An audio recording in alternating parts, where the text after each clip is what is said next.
ang mga kwento ng pag-ibig, kwento ng buhay at kwento ng pag-asa dito sa Barangay Love Stories. Love Stories. Paano kung ipinanganak ka sa bahay ng isang magsasaka na walang sariling sakahan? Nagbubungkal ng hindi niya lupa, nagtatanim ng hindi niya tanim, nag-aani ng hindi niya ani. Sa madaling salita ay binabayaran upang magsaka ng sakahan ng isang mayaman. At kahit gaano kalaki ang kita ng sakahan ay wala siyang makukuha, kundi ang kaunting sweldong binabayad sa kanya. May pag-asa pa kaya na mabago ang kanilang buhay at makikita ang sarili na umasenso man lang sa buhay? Dear Papa Dudut, maraming nagsabi na masyado akong ambisyoso, lalo na ang mga naging kalaro ko at ang mga magulang nila. Kasi pinipilit kong mag-aral talaga kahit napakalayo ng school sa amin sa Bukidnon, Papa Dudut. Ako po si Marjo, tubong Valencia City, Bukidnon. Malawak po ang Valencia City at napakarami pong tubuhan at palayan. Normal na sa akin ang maglakad sa Pilapil, ang makitang mga kalaro ko na tumutulong sa kanilang mga magulang sa pagsasaka. Upang pagdating ng gabi may maiuwing pera para pambili ng makakain para sa pamilya.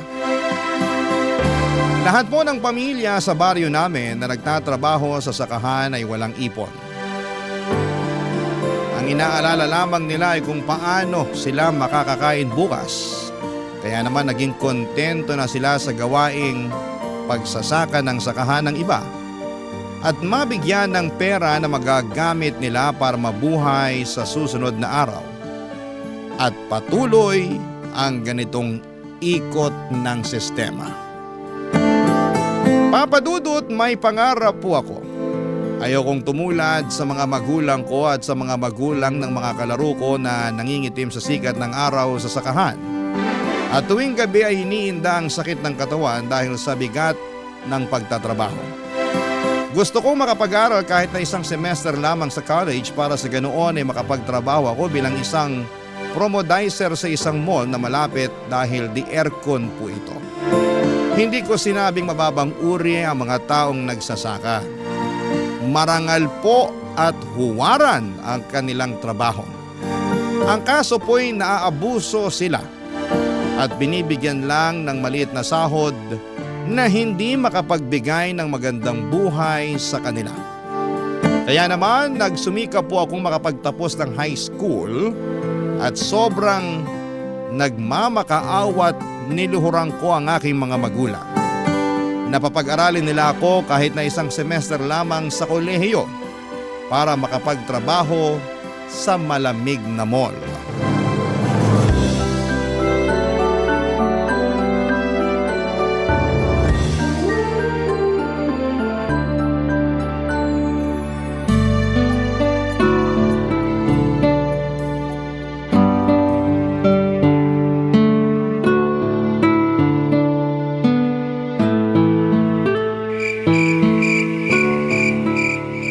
Tay, nandito ka na pala. Ang lamig na. Pasok na po kaya kayo. Ubusin ko lang tong isang boteng gin, anak. Halika dito. Umupo ka, Marjo. Tay, boss-bossan nyo naman yung pag-inom nyo. Sige, kayo rin. Ay, hayaan mo na ako. Inutusan ka ba ng mama mo na pagsabihan ako? Hindi naman, Tay. Concern lang po. Ay, anak. Pantanggal lang to ng pagod sa maghapong pagsasaka. Tay? Ano? Tay. Ano bang gusto mong sabihin? Gusto ko po sanang makapag-aral ng college, Tay. Ano?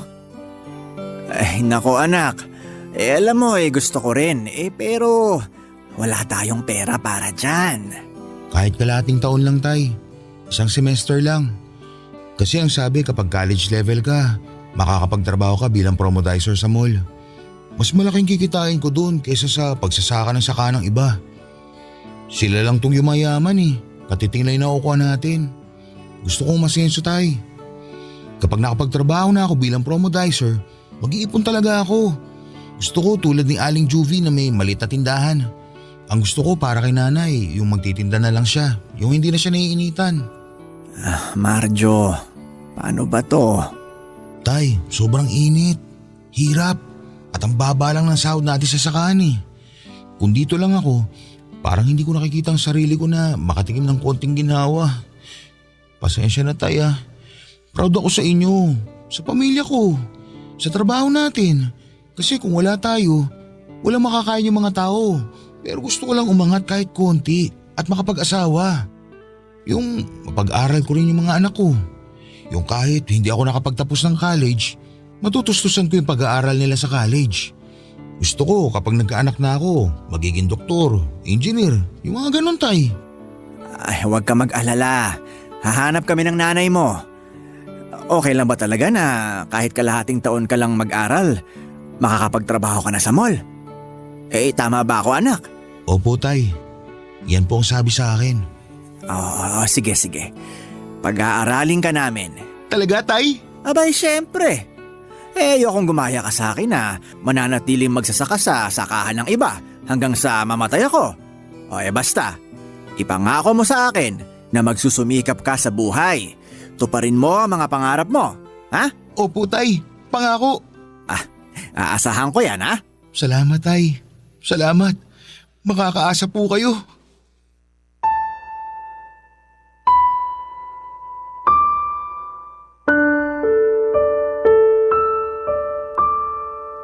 Papa Dudut, iniyakan ko talaga ang lahat para lamang makapag-aral ako.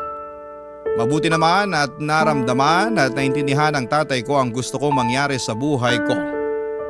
Dahil sa tiwala nila sa akin ng mga magulang ko ay gusto kong suklian ang pagmamahal nila sa akin kapag makapagtrabaho na ako at kumita na ng pera. Sa tulad naming mahirap, totoo pong masaya na kami na mairaos ang isang araw at bukas na ulit poproblemahin kung papaano mairaraos ulit ng isang araw. Isang kahig isang tuka po ang kalagayan ng pamilya ko, Papa Dudut. Gusto ko pong baguhin ang kapalaran ko. Ayoko pong maging magsasaka sa sakahan ng iba at tumanggap lamang ng kaunting bayad na parang hinihingi lang ang aming lakas at oras na kung tutuusin ay hindi sila kikita kung hindi dahil sa mga magsasakang nagsasaka para sa kanila. Iba ang amoy ng university, Papa Dudut. Naaamoy ko ang iba't ibang pangarap ng mga estudyanteng pumapasok doon. Lahat kami gusto makatapos at magkaroon ng magandang kinabukasan.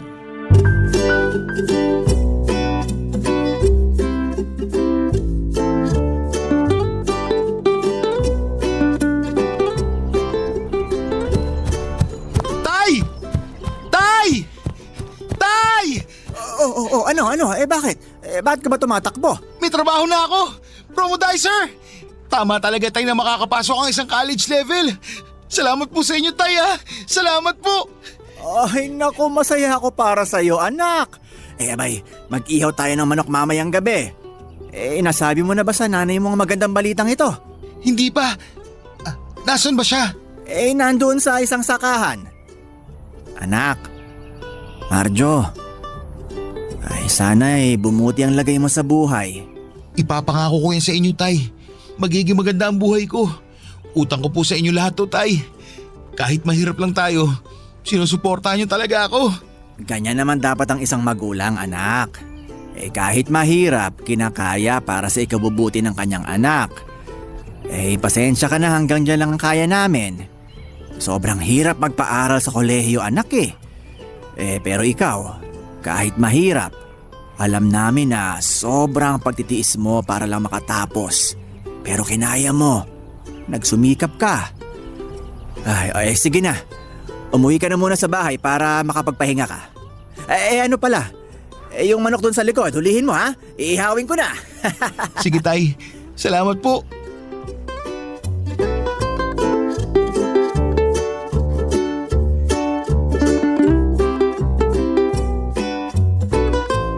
Ang sarap ng pagkakaluto mo ng manok, Tay. Ay, abay, syempre. Masarap talaga kasi para yan sa tagumpay mo. Mag-iipon ako, Tay. Ang sahod ko sa pagiging promodizer ko, maglalaan ako para makapag-aral muli. Ipagpapatuloy kong pag-aaral ko, Tay. Ay, nako, mabuti yan, anak. Nakita ko yung engineer na anak ng amo natin sa sakahan. Abay, mabait naman siya. Kaya sana, anak, ganon ka rin, ha? Palagi kang magiging mabait. Ang totoong mabait, Tay, yung hindi sinasamantala ang pagiging mahirap natin. Sana, lakayan ang pasahod sa mga magsasaka. Ang hirap kaya ng ginagawa po ninyo. Ay, oo nga. Sobrang liit ng pasahod. Okay na siguro ang ganito kesa sa walang pagkakakitaan ng pera. Kailangan kumain, di ba? Inumin mo na yung beer mo. Ang hina mo naman. Marami akong mga pangarap, Tay. Imposible man, pero mas mabuti na to na may pangarap kesa naman sa wala. Tama, anak. Basta magpakabait ka, ha? Mag-iingat ka doon. Matuto kang makibagay sa magiging kasama mo sa mall, ha? Ay, masaya ako para sa'yo, anak. Biruin mo. Araw-araw, nasa aircon ka. Hindi masusunog yung balat mo sa araw. Mas lalo akong gagwapo nito, Tay. Ay, ba syempre. O anak, mag-ingat ka sa mga babae, ha? Si tatay talaga. Nako, malamang marami magkakagusto sa'yo kasi de-aircon ka na. Promodizer. Sa sunod, magiging engineer ka na niyan. May kotse, may maayos na bahay, magarang mga damit. Sana, maabot ko yung mga yan, Tay. Naniniwala ako maaabot mo yan, anak. Hoy, ubusin mo na yung beer mo. Ito po, Tay. Cheers! Sige na, inom ka lang, anak. At naging promodizer nga ako, Papa Dudut. Hindi rin madali ang trabaho, buong araw kang nakatayo. Nakikipag-usap sa mga customers para bumili ng produkto na ibinebenta namin. Masarap lang dahil hindi katulad ng sakahan na sunog ang balat sa araw o nauulanan kapag bumabagyo. Sa loob ng mall ay naka-aircon ka lang. Hinahati ko ang sahod ko, Papa Dudut, meron talagang nakalaan para sa pagbabalik ko sa pag-aaral. At syempre nagbibigay din ako sa aking mga magulang. Nais ko po talaga na ang mga kapatid ko'y makatungtong din sa kolehiyo at magkaroon ng magandang buhay. Papa Dudut, sana po lahat ng mga pangarap ko ay matupad. Sana magkaroon din kami ng maliit na lupa na pagsakahan namin kesa naman nagpapaalipin sa iba na sobrang liit pa kung magpasahod sa isang magsasakang namamasukan sa sakahan ng mga panahong yon, Papa Dudut. Barangay Love Stories. Barangay Love Stories. At sa aking pagiging promodizer ay nakilala ko si Elma. Naging customer ko siya, naging magaan ang loob namin sa isa't isa. Maraming beses kaming nagkikita sa mall hanggang sa naging magkaibigan na talaga kaming dalawa, Papa Dudut. Maganda siya at masarap kausap. College student siya sa dati kong pinapasukang university at ang sabi niya sa akin na kailangan kong bumalik sa pag-aaral. Ang sabi ko naman sa kanya na kapag may sapat na akong ipon ay doon ko ipagpapatuloy ang pag-aaral ko. Yun talaga ang gusto kong gawin. Hindi nagtagal, Papa Dudut, ay naging kaming dalawa ni Elma. Sobrang saya ko na girlfriend ko na siya. Mahal na mahal ko siya, Papa Dudut, at kasali siya sa pangarap ko na magkaroon ng magandang bukas sa hinaharap.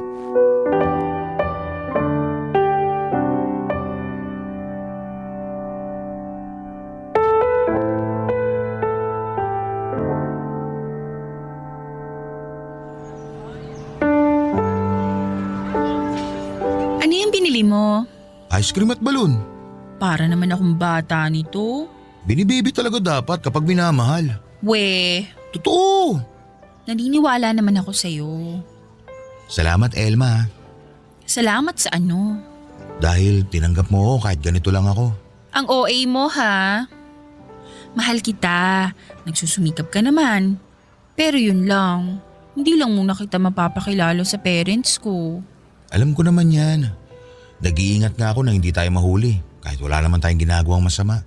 Salamat sa pag-intindi mo sa akin. Proud ako sa'yo. Kahit mahirap lang kayo, gusto mo talagang umasenso. Sa ngayon, okay na tong trabaho mo sa mall. Hindi ko naman sinabing mas mabuti to kaysa sa pagiging magsasaka. Kailangan natin ng magsasaka dahil kung wala sila, wala tayong makikitang bigas sa hapagkainan natin.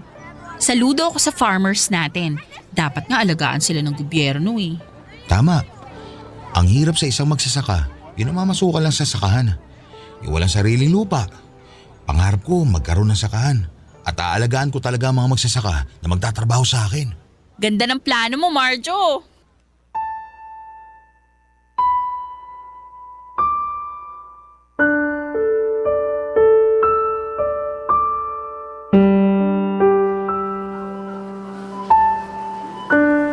Hi po ma'am, ako po si Marjo.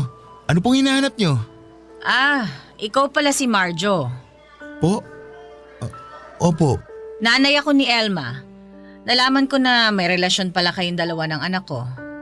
Oy lalaki, iwasan mo na makipagkita sa anak ko ha. Hindi siya pwedeng makipagrelasyon sa'yo. Marami kaming pangarap sa anak ko at hindi ka kasali doon.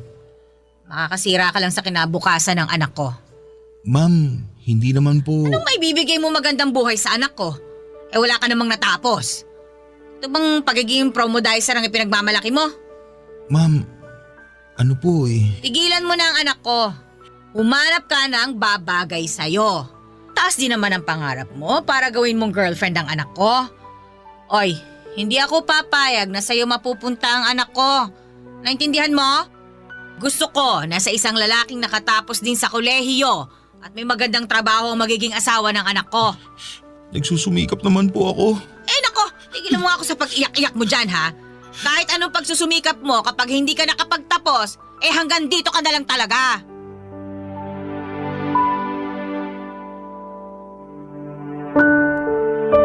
Sobra ang panlalait na natanggap ko sa ina ni Elma Papadudot. Nanliit ako sa sarili ko at noong akala ko ay rerespetuhin ako dahil may matino naman akong trabaho pero grabe talaga yung mga panlalait niya sa akin. Nasabi ko sa sarili ko na mali ang sinabi niyang wala akong mararating kahit na ano pang pagsusumikap ang gawin ko. Papangarapin ko at makukuha ko ang diploma ko sa kolehiyo. Yun ang sumpa ko sa aking sarili. Nais ko rin na tuparin yung pangarap ko na magkaroon kami ng sariling sakahan. Alam ko pong masyadong mataas pero mas mainam na may pangarap kesa sa wala. Ilang araw kong pinag-isipan ang tungkol sa aming dalawa ni Elma. Alam kong mahal niya ako pero naduwag ako sa mama niya. Ang sa isip ko lamang na pwede ko naman siyang balikan kapag natupad ko na ang pangarap kong makapagtapos sa pag-aaral at umasenso sa buhay para hindi laitin ng sino man.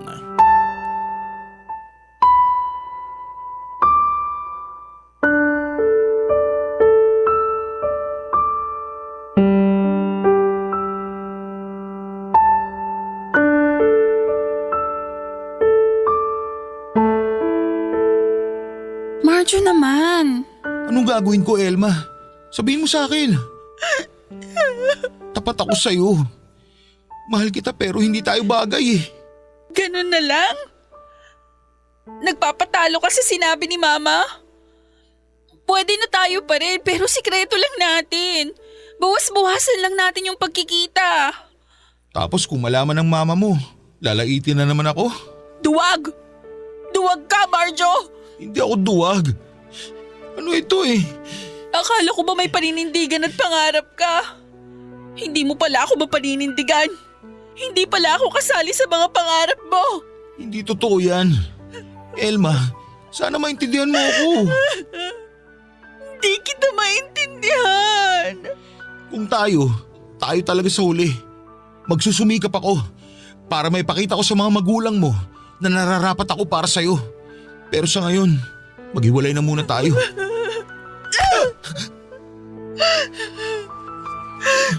Kahit ano pang paliwanag mo, ang tunog sa akin, duwag ka! Siguro duwag ka sa sikat ng araw at sa ulan sa sakahan kaya pinili mo magtrabaho sa isang mall na naka-aircon. Tama ba ako? Elma, Kung gusto mo ng hiwalayan, yung hiwalayan ng may closure. Ayokong makipaghiwalay sa'yo. Tapos sa asa ko na may pag-asa pa tayo sa future. Kaya sige, hiwalay na tayo.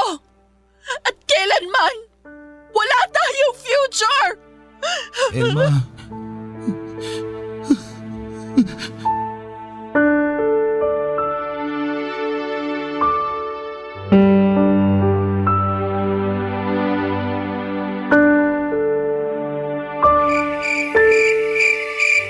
Marjo, anak.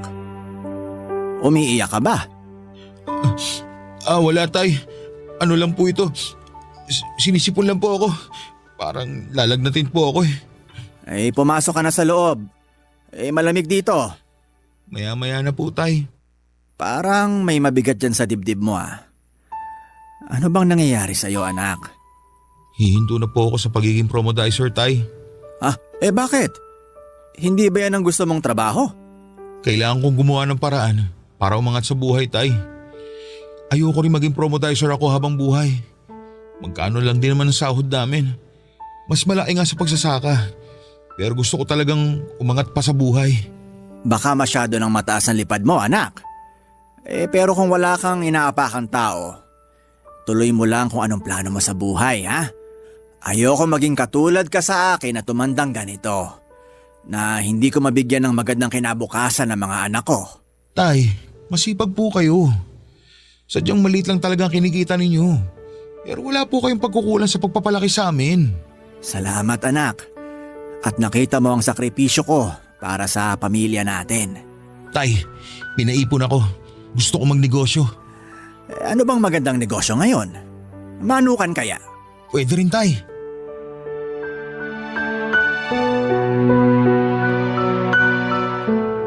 Isa lang ang nasa isip ko na mga panahon na yon, Papa Dudut, ang umasenso. Kailangan kong makahanap ng negosyo na pagkakakitaan ko't ikakaasenso ng buhay ko para nang sa ganon ay wala nang manghamak sa pagiging mahirap ko. Gusto ko rin talagang mapatapos ang mga kapatid ko sa pag-aaral. Di bale nang hindi ako makatapos sa pag-aaral basta silang lahat ay mapagtapos ko. Dahil naniniwala akong magiging maayos ang buhay nila kung meron silang hinahawakang diploma sa kolehiyo. Papadudot walang araw o gabi na hindi ko iniisip si Elma. Naintindihan ko rin ang mga huling sinabi niya sa akin dahil nga sa desisyon ko. Sa insecurities ng estado ko sa buhay. Ang gusto ko lang naman sana ay ayusin muna ang buhay ko at kung maging okay na ang lahat at financially stable na ako ay pwede ko na siya ulit ligawan sa pangalawang pagkakataon na hindi natakot at may mukha nang mayaharap sa kanyang mga magulang dahil kaya ko na siya at ang mga magiging anak namin na buhayin. Pagkatapos nung araw na nagkahiwalay kami, Papa Dudut, ay hindi ko na siya nakita pang muli. Wala na akong komunikasyon sa kanya. Pero nag-uumapaw pa rin ang pangarap ko. Barangay Love Stories. Barangay Love Stories. Kahit papaano ay may naipon naman akong pera galing sa sahod sa pagiging promodizer ko, Papa Dudut. Pinag-isipan ko talaga kung ano ba ang negosyong hindi ako malulugi. Mahirap nang mawala ang pera at maging bato lamang ang pinaghirapan kong ipunin. Naisip ko yung negosyong may alam ako. At may alam ang pamilya ko. Isa lang po ang naisip ko, ang pagsasaka. Nalaman ko ang kalakalan tungkol sa pagbili ng palay sa mga magsasaka at ito ang naisip kong gawin, Papa Dudut. Binibili ko ang palay sa mga magsasaka at binibilad namin ng pamilya ko at saka ipapagiling para maging bigas. Kapag bigas na ito ay ipinagbibili din namin. Malaki ang kinikita ko dito, Papa Dudut. Hindi ko pinagsisihan na ito ang pinili kong negosyo dahil wala po akong naging lugi. Bantayan lang talaga ng maigi ang binibilad na palay na hindi maulanan dahil siguradong malulugi talaga kapag nabasa ang palay mo.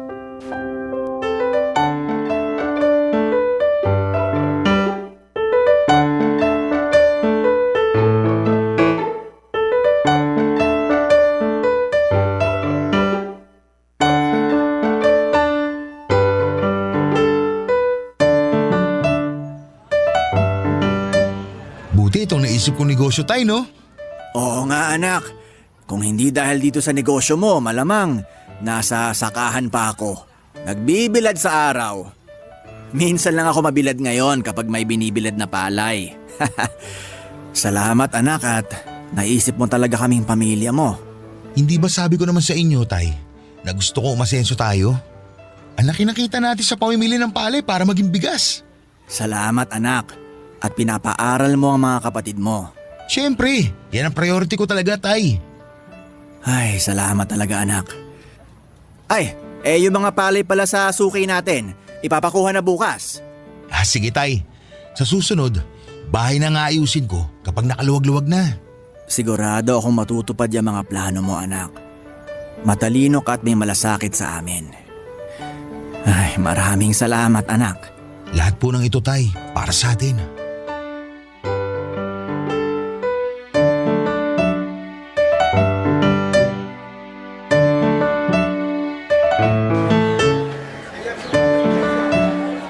Ang ganda ng pangalan ng bigasan natin, tay, di ba? Manglindos Bigasan. Ikaw talaga. Ay anak, talagang lumaki na ang negosyo mo. Pinagpala tayo, tay. Masipag ka kasi. Kaya ka pinagpala. Ang ganda rin ng ipinatayo mong bahay. Minsan parang hindi ako makapaniwala na nakatira na tayo sa ganong bahay Bakit naman, tay? Maniwala na kayo. Halos 1 taon na nga tayo nakatira dun eh. Sa buong buhay ko, ngayon lang ako nakatira sa bahay na semento.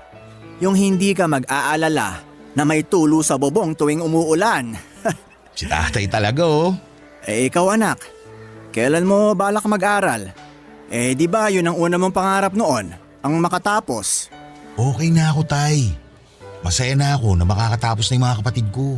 Sa bagay, Alam kong mas maganda pa rin na may pinag-aralan, tay. Pero sa lagay kong ito, masyado na akong busy sa negosyo. naku, proud ako sa'yo anak. Ay naman, no? Salamat po. Mag-ihaw tayo ng manok mamaya Naaalala ko yung pamanok-manok na yan, ah. ba syempre. Teka, wala ka bang balak mag-asawa? Nako, dyan ba tayo mahina anak? Hindi naman, tay. Maayos na ako financially, Papa Dudut. Isa na lang ang kulang, si Elma. Ang alam ko dati pinagpaaral ng master's si Elma ng mga magulang niya sa Maynila at wala na akong narinig na balita tungkol sa kanya. Para hindi ko maisip ang tungkol sa kanya ay iginugol ko na lamang ang sarili ko sa negosyo, Papa Dudut. Ngunit isang araw ay nagkita kaming muli ni Elma sa isang mall at parang bumalik ang lahat sa dati. Yung panahong nagtatrabaho pa lamang ako bilang promodizer sa mall at sa sobrang kapal ng mukha ko niligawan ko siya. Nagbalik ang alaala ng mga pangarap ko para sa aming dalawa. Hindi man lumuluha ang mga mata ko'y nalunod naman sa sobrang sakit ang puso ko sa mga nalaman ko tungkol sa kanya. Malaki daw ang pagbabago ko. Maganda na daw ang postura ko.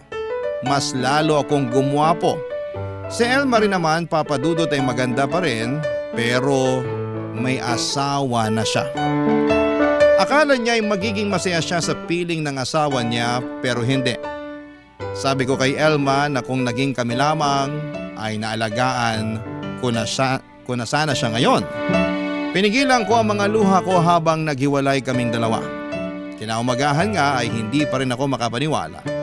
na nakita kong muli si Elma.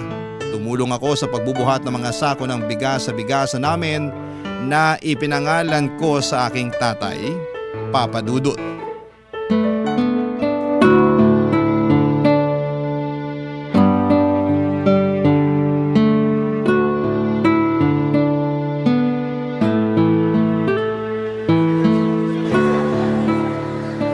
Ano ba yung iniisip mo, anak? Kanina ka pa parang wala sa sarili ah. Wala po ito, tay. Kung magpahinga ka na lang kaya? Wag na po, tay. Mas gusto ko po itong gumagalaw-galaw. Ay, siya. Ikaw bahala. Sige, tay. Kayo po magpahinga. Tumatanda na kayo eh. Kalabaw lang ang tumatanda. Sus, ayaw pa rin aminin kahit na masakit na ang likod niya. Teka lang, tay. Punta lang po ako sa likod. Kunin ko lang po yung mga sako ng bigas.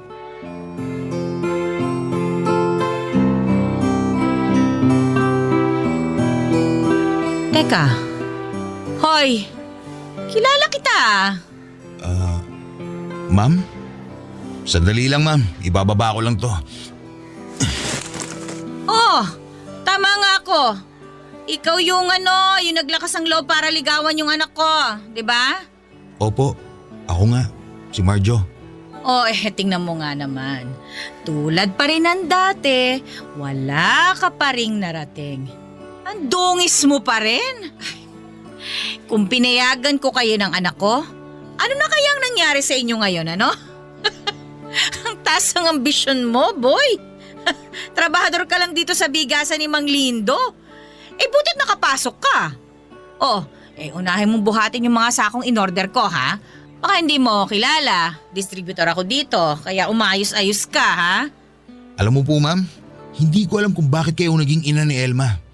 Ang bait niyang tao. Hindi mapanghusga, pero kayo, saksakan ng kasamaan at mapanghusga. Aba. Sumasagot-sagot ka pa. Ano ba pinagmamalaki mo? Yung mga muscle mo? Hoy, smiyo. Puso ang pinagmamalaki ko dahil wala ka nun. Anong meron dyan, Ma'am Lorna? Ito kasing… Ang anak ko pala ang kausap mo. Anak? Ay, oo. Ang gwapo, di ba? Bay masipag yan. Hindi pa pala kita napapakilala sa kanya. Si Marjo pala. Siyang may-ari talaga nitong bigasan. Kami lang ang nagpapatakbo at sa akin lang niya ipinangalan. Alam mo ba, proud ako sa anak ko kasi nagsumikap siya sa buhay para marating kung ano man ang kinatatayuan namin ngayon. Ay, bakit ngayon mo lang sinabi sa akin, Mang Lindo? Sige, tay. Ma'am, bubuhatin ko lang muna tong sako ng bigas. Kita mo na. Hindi ba napakasipag niya? Siya na nga ang may-ari, gusto pa rin niyang gawin yung pagbubuhat. Masipag ang anak ninyo, ha? May naramdaman ba kayo? Para kayong namumutla. Teka. Kukuha ko kayo ng tubig. Ay, sige. Salamat ha, salamat Mang Lindo. Biglang sumikip ang dibdib ko. Nabaluha ako nang magharap kami ng ina ni Elma. Parang gusto kong sabihin sa kanya na sobrang mali ang ginawa niyang panlalait, pero nagpapasalamat din ako sa kanya dahil nagpursige talaga ako na marating ang narating ko ngayon para ipaalam sa kanya na hindi tama ang manlait sa iba dahil lamang sa estado sa buhay. Sa pilapil una akong nangarap na umalis sa kadena ng kahirapan. Sa pilapil ko rin nakita ang solusyon sa kahirapan. Minsan sa buhay natin ay kailangan lang nating tignan ang mga posibilidad. Na kaya tayo naghihirap ay dahil para magsumikap. Na maaari tayong iahon sa hirap kung meron lamang tayong matibay na pangarap, pagsusumikap at determinasyon sa buhay. Kasali na rin ang inspirasyon at mga panlalait ng iba. Dahil ito ang nagpapaapoy sa ating puso na sundin ang ating mga pangarap. Nagkaroon ako ng empleyado na galing ng Luzon, Papa Dudut. Sabi niya sa akin na maganda daw pakinggan ang programa ninyo. Sinearch ko po ito at buti naman at meron kayong online streaming. tuwing tanghali ay nakikinig talaga ako sa programa ninyo. Maraming salamat po sa pagbibigay ng oras na maibahagi ko ang aking kwento at sana'y naging inspirasyon sa maraming tao dahil sa mga kwentong ibinabahagi sa inyo ng ating mga kababayan ay sigurado akong marami kayong mapupulot na aral. At sana rin po ay may nakuha din kayong inspirasyon sa buhay ko. Ang inyong kapuso at kabarangay forever, Marjo. Kwentuhan naman tayo dito sa comment section.